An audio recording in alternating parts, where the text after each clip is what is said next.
Bismillahirrahmanirrahim. Assalamualaikum dan selamat pagi para pelajar semua. Baik, hari ini kita akan sambung lagi masih lagi dalam bab 1 iaitu kedatangan Kuasa Barat, tetapi hari ini subtajuknya adalah perbezaan strategi Kuasa Barat untuk menguasai negara kita. Baik, objektif pembelajaran kita pada pagi ini adalah murid-murid akan dapat menerangkan persamaan strategi Kuasa Barat menguasai negara kita, dan yang kedua menerangkan perbezaan strategi Kuasa Barat menguasai negara kita. Baik, untuk pengenalannya, Kuasa-Kuasa Barat menguasai negara kita dengan pelbagai strategi. Baik, apakah maksud strategi? Strategi bermaksud cara atau tindakan yang digunakan oleh Kuasa Barat menguasai negara kita. Okey, terdapat strategi yang agresif dan juga terdapat strategi yang berdiplomasi. Okay, untuk kamu mengetahui strategi-strategi yang digunakan, kamu boleh rujuk glosari muka surat 19 buku teks. Baik, kita lihat dulu strategi Portugis. Portugis menggunakan strategi serangan fizikal, berperang. Berperang dengan Kesultanan Melayu Melaka untuk mengalahkan Kesultanan Melayu Melaka lah. Jadi strategi yang digunakan oleh Portugis adalah serangan fizikal. Baik, Belanda menguasai negara kita dengan 3 strategi. Yang pertama, serangan fizikal. Contoh peristiwa, mereka berperang dengan Johor dan Selangor untuk menguasai Selat Melaka. Strategi yang digunakan oleh Belanda yang kedua adalah perjanjian. Contohnya, Belanda mengadakan perjanjian dengan Perak untuk mendapatkan biji timah. Dan strategi yang terakhir yang digunakan oleh Belanda adalah pakatan.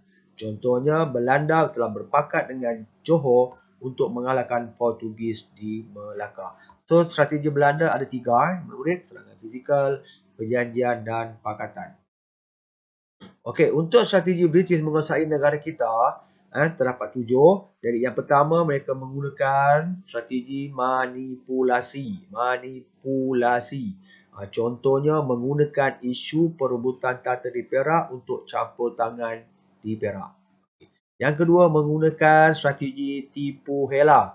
Contohnya, British mendapatkan Pulau Pinang dari Sultan Kedah secara tipu hela.